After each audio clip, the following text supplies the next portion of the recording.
Kufunga na kuomba ni jambo ambalo limekuwa likizungumzwa na watu wengi duniani, kwamba unapofunga na kumwomba Mungu, jambo lako hata likiwa gumu kiasi gani linafanikiwa. Na hivyo hivyo tunaamini hata sisi tuliookoka katika Bwana wetu Yesu Kristo tunapata mengi sana katika kupitia kufunga na kuomba. Basi leo kwa neema ya Mungu nitaenda kuzungumzia kiundani zaidi kuhusiana na jambo hili linaitwa mfungo na kuomba, na pia nitaenda kuorozesha mambo ambayo haitakiwi uyafanye kipindi umefunga au kipindi unataka kufunga. Kwa hiyo mtumishi wa Mungu, kana mimi hadi mwisho. Kwa neema ya Mungu utapata maarifa na nguvu za kukuwezesha kushinda safari hii ya uovu na kufika mbinguni. Amen. Umuhimu wa kwanza wa kufunga na kuomba ni kwamba ukaribu wetu na Mungu unakuwa mkubwa zaidi kuliko vile tunavyokaa bila kufunga na kuomba. Hii unaweza kujiuliza ni kwa sababu gani? Sababu ni hii moja kuu. Unapokuwa unafunga na kuomba, mwili wako na tamaa zake zinafanya kuzimwa, kwa sababu mwili unakuwa dhaifu. Kuna vitu au virutubisho ndani ya mwili vinapungua. Vikipungua, mihemko na tamaa za mwili zinapungua.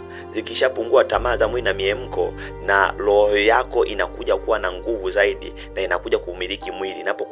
Inapokuja kumiliki mwili, ndivyo Mungu anavutwa zaidi na mtu ambaye anatembea katika roho kuliko mtu anayetembea katika mwili. Ni kwa sababu gani? Kwa sababu mwili na tamaa zake ni machukizo kwa Mungu.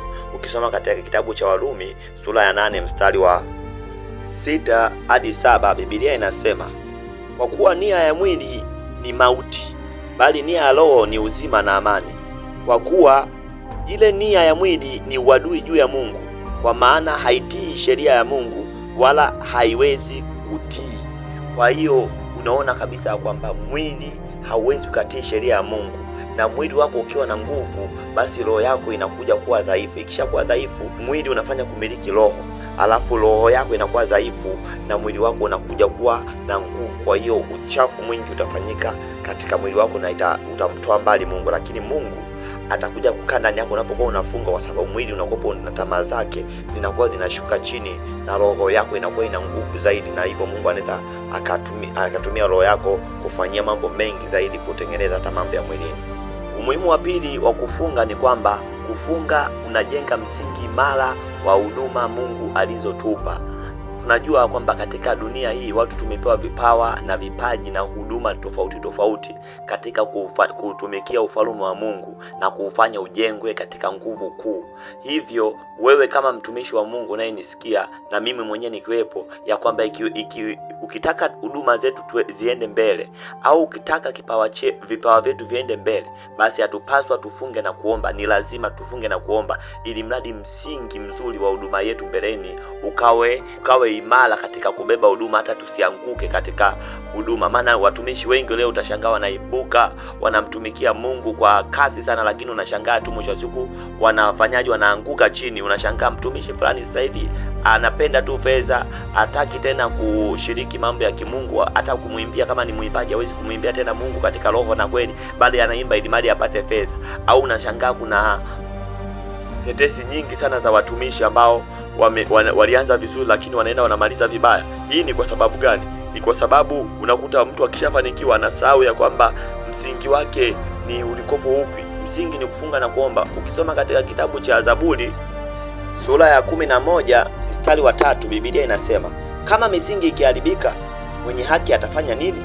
Kwa hiyo hapa unaona kwamba misingi ndio kila kitu. Unaweza kuwa na haki, lakini usipokuwa na msingi hauwezi ukafanya kitu chochote mbele za Mungu kikampendeza, kwa maana misingi imeharibika. Ila tunapofunga misingi yetu inakuwa imara.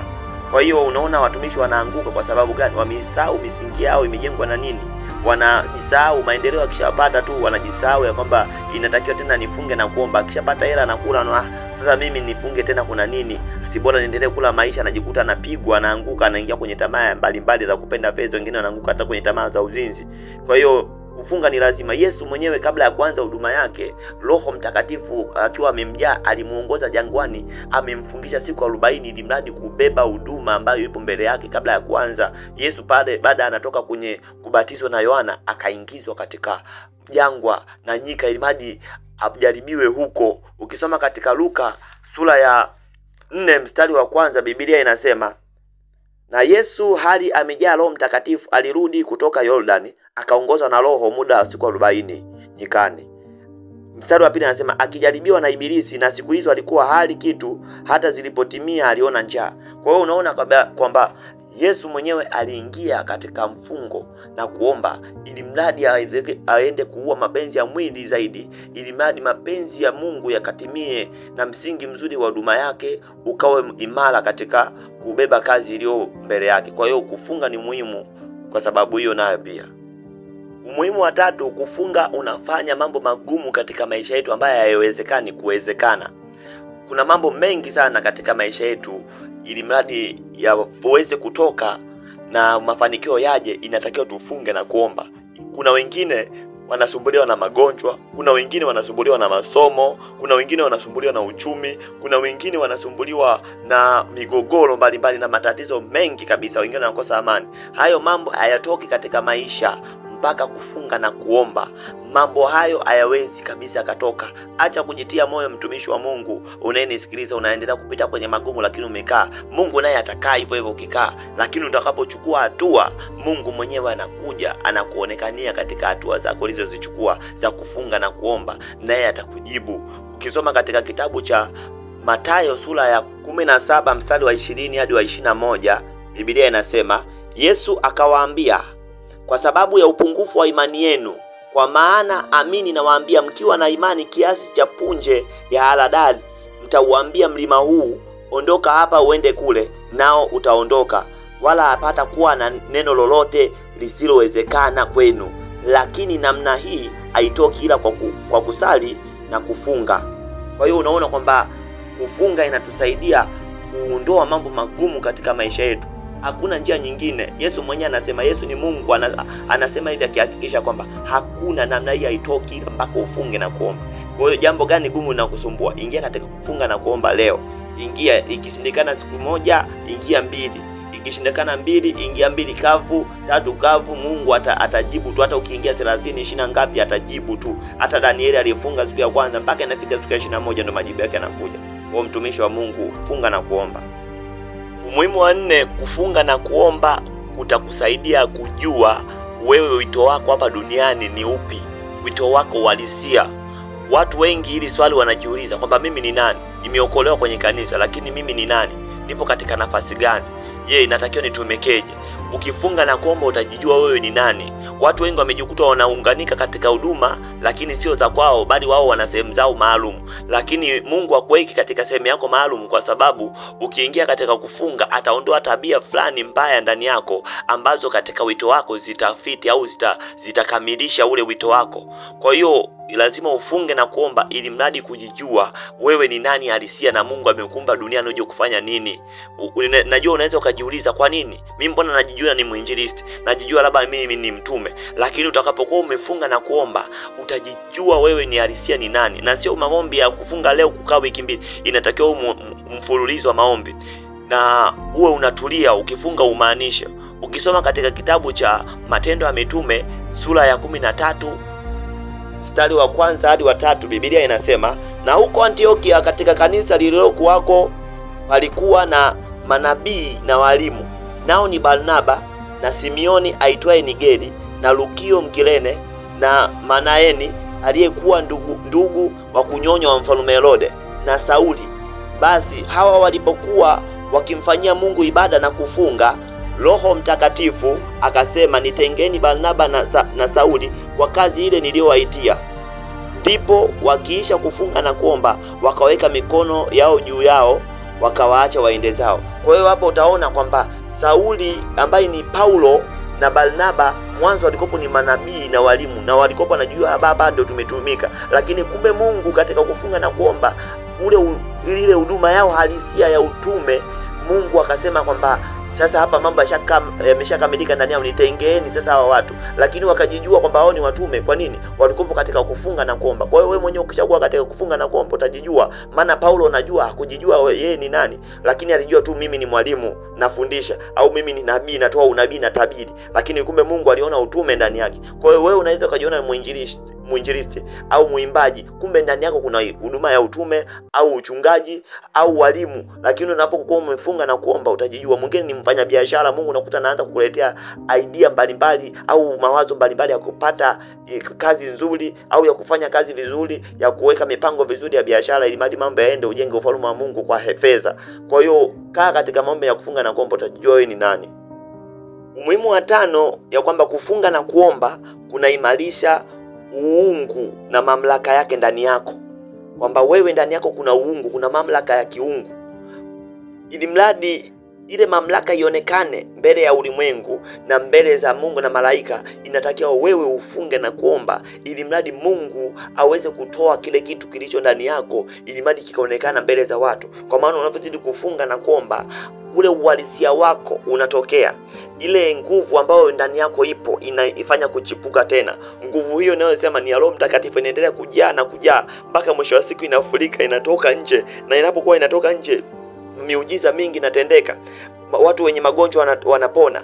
Utakuwa unafanya miujiza ya ajabu. Au mtu anayefunga na kuomba unakuta ni mtu wa kufanya sana miujiza ya ajabu, kwa sababu Mungu anakupo ndani yake sana. Roho Mtakatifu anakupo amejaa ndani yake sana, kwa sababu sisi ni binadamu tumeokolewa, lakini ndani yetu kuna uungu. Ukisoma katika kitabu cha Zaburi sura ya 82 mstari wa 6, Biblia inasema, mimi nimesema ndinyi miungu na wana wa aliye juu nyote pia. Mstari wa 7 anasema, lakini mtakufa kama wanadamu, mtaanguka kama mmoja wa wakuu. Kwa hiyo unaona kwamba ndani yetu sisi Mungu ametuweka katika ulimwengu, lakini tumwakilishe yeye. Kama vile alipomwambia Musa kwamba Musa, tazama na kufanya wewe kuwa kama Mungu mbele ya Farao, ndivyo sisi tunapokuwa tunafunga na kuomba, ule uwana wetu wa Mungu, ule uungu ndani yetu unafumuka, unaonekana wazi, unaonekana na kila mmoja anayetuangalia. Watu wenzetu watakao tuangalia watatuona ya kwamba sisi ni wanadamu, sio wa kawaida. Hata shetani atakapotuona ataona picha ya Mungu ndani yetu. Kwa hiyo sasa, ili madi hayo yote yakamilike, tupaswa sisi tufunge na kuomba ili madi kukamilisha hayo.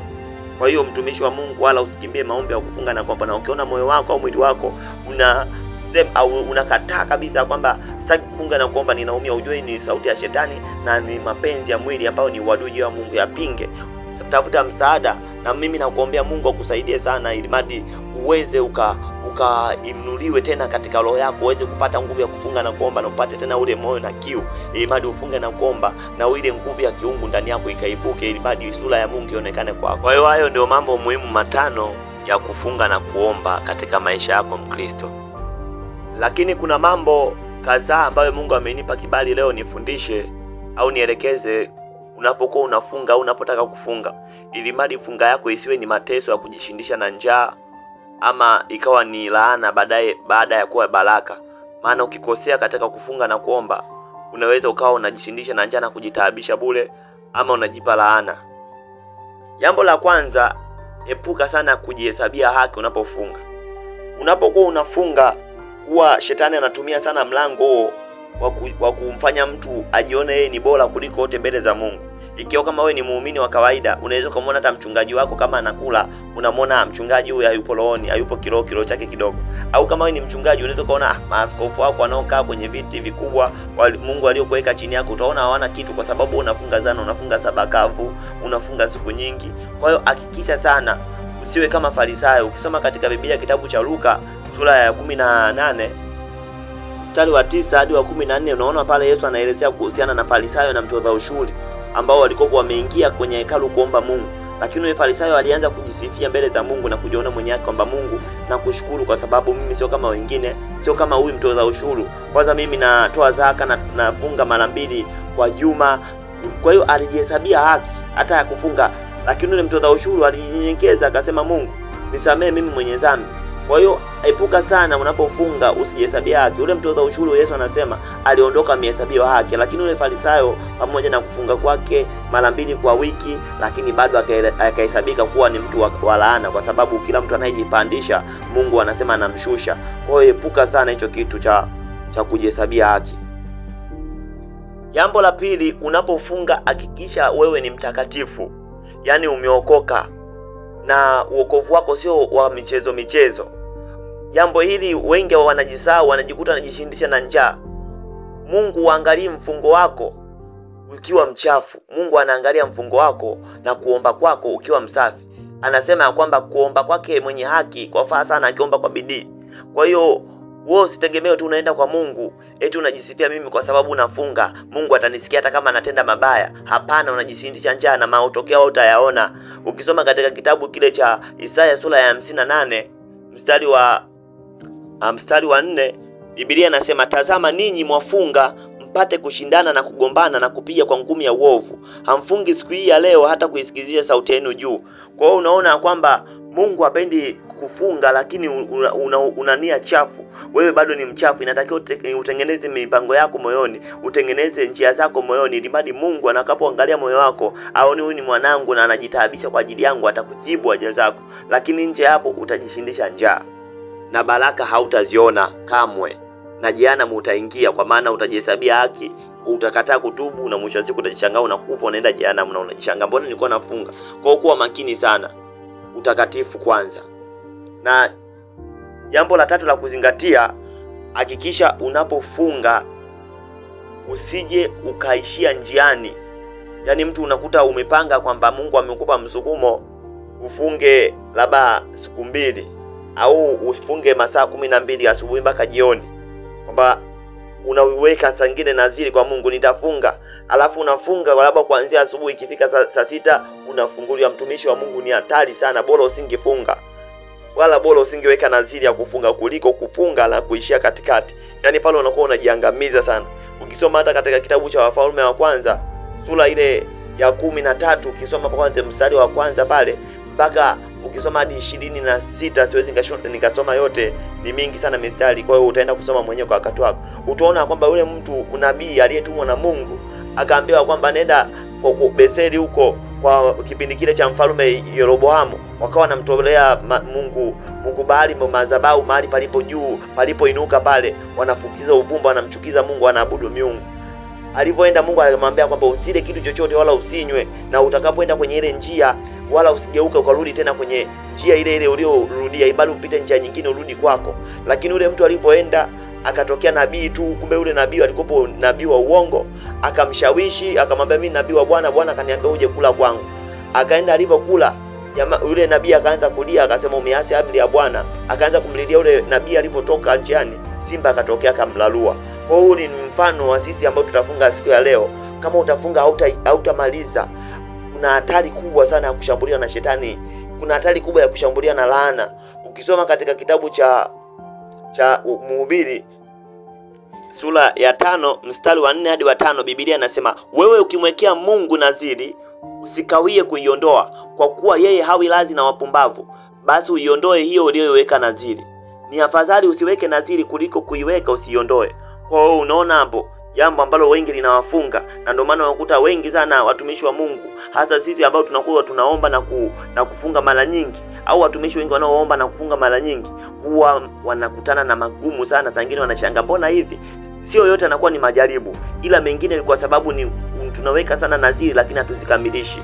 Watu tunaweka sana ratiba, Mungu nitafunga, lakini hatukamilishi. Kwa hiyo unajikuta tunajifunga sisi wenyewe. Kwa hiyo Mungu atupe rehema sana, na wewe unayesikia, Mungu akupe rehema pia, usije ukawa kama hivyo. Watu unakuta unafunga lakini unauishi mpaka mwisho kwa ahadi yako mbele za Mungu.